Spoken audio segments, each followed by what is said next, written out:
저번 시간에 이어서 이번에는 천간의 합을 하고 싶어도 못하는 경우, 천간의 합과 불합을 한번 볼게요. 갑목이 기토와 합하고 싶어도 자신을 극하는 경금이 중간에 있으므로 경금을 넘어서 감히 기토와 합을 하지 못한다고 합니다.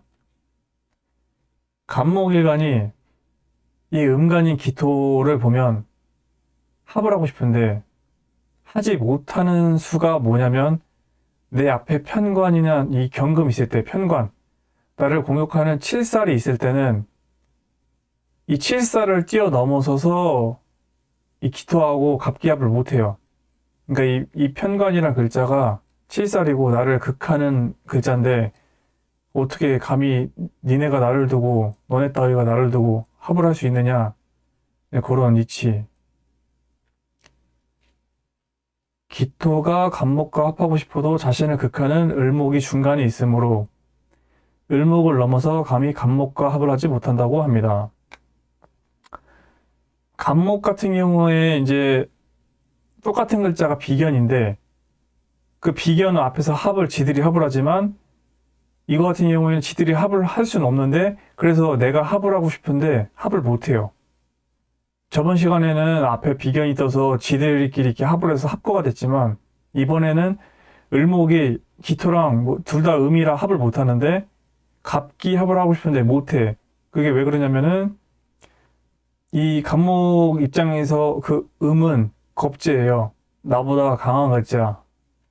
비견은 나랑 어깨를 견주지만 그 한 발자국 앞장서서 내 거를 다 빼앗을 수 있는 강력한 글자인데 그 글자가 있어서 이제 그걸 방해하는 거예요. 갑기합을 못하는 거예요. 하고 싶어도. 이 겁재가 있기 때문에. 나보다 강한 글자가 앞에 있기 때문에. 갑목이 연간이 있고 기토가 시간이 있다면 서로 합하고자 하는 마음이 있어도 멀리 떨어져 합하지 못하고 마음만 애태운다고 합니다. 그러나 비록 멀리 떨어져 있어 합하지는 못한다고 하여도 서로 합하고자 하는 그리워하는 마음은 항상 있으므로 이를 합이 반만 이루어졌다. 반합, 화복기둥이 작용력이 10분의 2나 10분의 3 정도에 불과할 뿐입니다. 그러니까 합의 작용이 너무 적은 거죠. 천간합은 년, 월, 일에서 거진 다 끝나는데 이 시간에 너무 멀리 떨어져 있어요. 년하고 시는 월, 일을 뛰어넘어서 시간 이 글자는 너무 멀기 때문에 반합 그 이상의 수치 절반에도 못 미치는 수치인 거예요. 더군다나 여기 방해하는 글자가 있으면은 아예 반합도 못할 뿐더러 지금 오히려 나를 방해하는 글자가 없는데 지금 이 경금 입장에서 방해하는 글자가 없는데 갑기합을 하긴 하는데 그 작용이 너무 미미하다.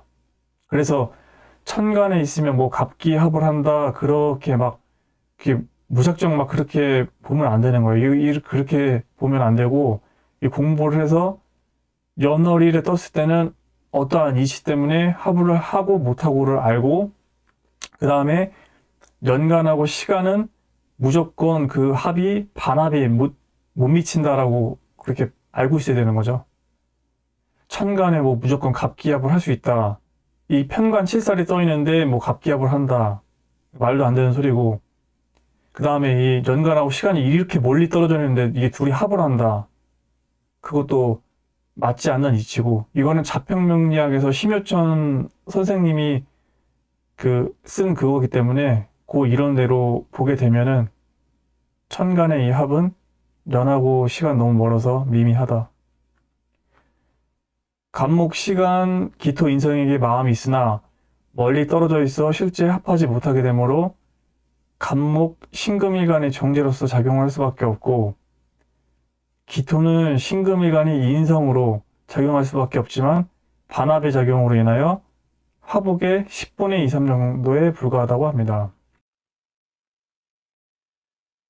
합하여도 상함이 없는 합이라고 하는 경우 대개 관살이 혼잡되거나 이중으로 투출하여 무겁다면 관살이 탁하므로 맑지 못하다고 합니다. 이때 합으로 관살 하나 제거하여 준다면 관살이 맑아지며 격국이 성격되어 상함이 없다고 하는 것입니다. 보통 관살이 뭐 지지든 천간이든 하나씩 있는 게 상함이 없이 가장 좋다고 얘기를 해요. 그냥 편제도 마찬가지고 보통은 격이 되는데 한 가지가 형충파이도 없고 하나만 있는 게 가장 좋지만 지금 그렇게 두 개가 떠올라서 좀 탁한 상태에서 그 하나를 제거해 준다면 그런 탁함이 없이 맑아진다는 이치를 이제 보는 거예요. 오이시의 요 월의 시간에 정관, 이 간목 입장에서 금은 경금은 편관, 칠살이 되지만 이 신금은 편관은 아니에요. 그러니까 정관이니까 칠살은 아니에요. 칠살은 나를 공격하지만 이 신금은 간목 입장에서는 그냥 커터칼이에요. 도끼는 무서워하는데 신금 커터칼 가지고 나무를 벨 수가 없잖아요. 그러니까 얘는 작벌을 하지 못해요. 신금은 약해요. 경금보다. 마침 연월에 병신합으로 하나가 기반됨으로 묶임으로 정관이 맑아지는 경우입니다. 그러니까 관살 두 개가 나와서 이 관이 두 개가 이제 튀어나와가지고 이게 탁하다고 보는데 이 연간에 하고 요 월간에 이 음양이 이 병신합해서 이제 수로 바뀌니까 기반이 돼서 묶여가지고 이 관의 역할을 못하는 상황인 거예요. 그래서 이제 탁한 기운인데 두 개가 떠서 탁하지만 이게 기반이 돼서 묶임으로 역할을 하지 못함으로 맑아지게 된다. 그 이치예요. 묘월 양인격인데 묘월, 뭐 걸록, 뭐 양인 이제 그 일간마다 그건 이제 나중에 제가 또 따로 얘기를 할게요. 걸록, 양인. 양인은 양날이 칼, 약간 강한 거예요. 엄청 강한 거예요. 묘월 양인격인데 관살이 동시에 수출하여 혼잡됨으로 탁하다고 합니다. 마침 연월에서 병신합으로 신금 정관을 합하여 기반시키고 경금 칠살을 남기는 합관 유살로서 양인격이 맑아지는 경우입니다. 저 위에 거하고 비슷한데 요 시간에 경금이 나가 있잖아요. 요거 비슷한데 뭐가 틀리냐면은 이 정관은 카타칼에 비유를 했잖아요. 이 금금목을 할 수가 없어요. 그러니까 금금목이란 이치는 되지만 이 음의 신금은 카타칼에 비유를 하면 되고 이 경금은 같은 금이지만 양인데 말 그대로 장작을 그냥 갖다 쪼개버릴 수 있는 강력한 글자예요. 편관, 칠살. 나를 공격한다. 근데 편관이 나를 공격하는 글자지만 내가 양인, 즉 엄청 강한 겁재. 이 월령이 지금 겁재가 있다는 거는 내가 직접적으로 태어난 달이에요. 비견에 뜬 것, 뭐 걸록도 있지만 양인, 직접적으로 내가 이제 태어난 달에 이런 양인의 칼날이 있는 건데, 그 양인의 강한 달에 태어난 사람은 편관으로서 제어를 해주면 합관 유사로서 양인격이 맑아지는 거예요. 그러니까 이런 양인에 태어난 사람이 관살로서 나를 제어하지 못하면, 그 힘을 제어하지 못하면 이제 그거는 이제 문제가 생기는 거예요. 격에 따라서. 일단 그것도 좀 나중에 다루고 어차피 요거는 천간에 이제 그걸 보는 거니까. 편관하고 정관이 이렇게 뜨면은 저 위에서 정관만 떴을 때 하나가 제거가 됐잖아요. 요 같은 경우에는 양인에다가 이제 편관이 뜬 상황인데 요 병화가 신금하고 합을 해서 기반이 돼서 묶여버리니까 요 정관 하나가 제거되고 이제 합관 유사로서 그 양인격이 맑아지게 된 거죠. 비슷한 이치예요.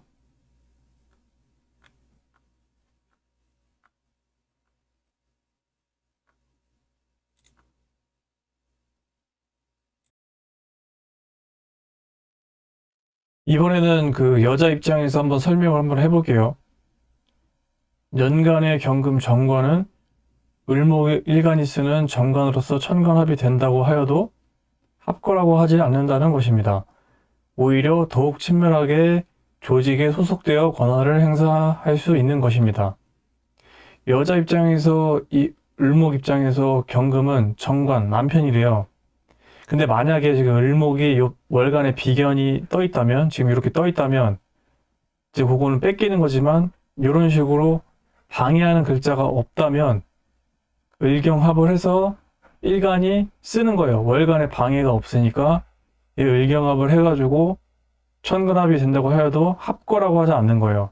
내가 합을 하기 때문에 합거나 기반이라고 하지 않고, 이 을경합 금으로 변하기 때문에 관으로 변해서 친밀하게 조직에 소속되어 권한을 행사할 수 있는 것입니다. 이 아래는 요 위에랑 비슷한데 월간에 을목 비견이 있어 연간에 경금과 천간합을 한다면 경금 정관은 비견에 의해 합거되므로 일간은 경금 정관을 쓰지 못하게 됩니다. 저번에 배웠던 거죠. 앞전에 내 앞에 비견이 뜨면 이 을경 플러스 마이너스, 그러니까 음과 양은 합해서 합을 하기 때문에 일간이 나는 쓰지 못하는 거예요.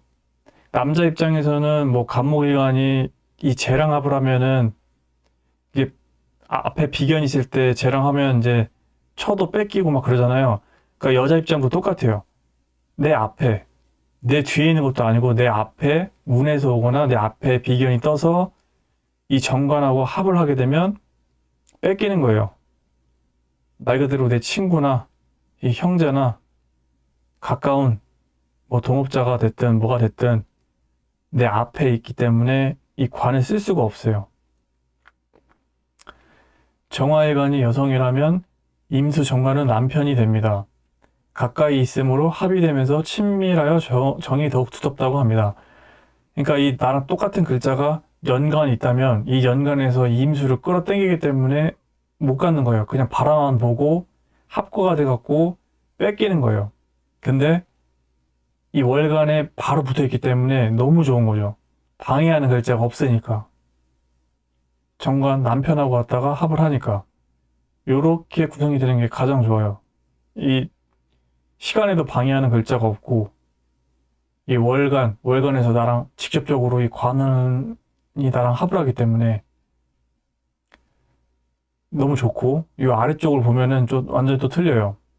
이 연간의 정화가 나랑 똑같은 글자가 떴을 때 정화일간 여성에게 임수 정관이 남편인데 연간에 있는 정화 비견이 임수 정관과 합을 한다면 합거가 되는 것이라고 한다. 이는 마치 자매가 남편과 합하여 자매에게 남편을 빼앗기는 것과 같으므로 정관이 합거가 되었다고 합니다.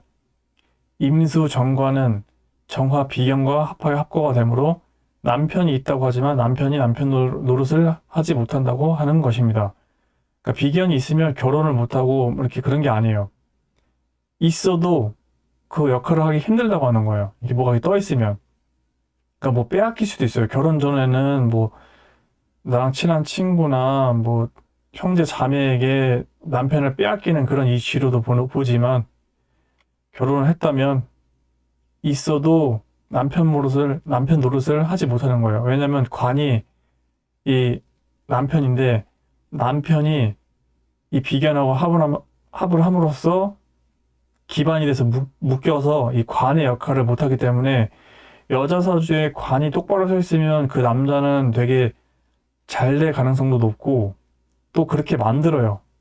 근데 이렇게 관이 합거나 기반이 된다면 남편을 찍어 누르든 뭘 하든 그 되게 보통 이제 남편 복이 없다고 보는 거예요. 있어도 없는 것만 같아요. 특히나 관이 없는 여자가 결혼했을 때는 나는 남편하고 결혼해서 사는데 관이 없는데도 사는데 운에 와서 결혼을 했겠죠.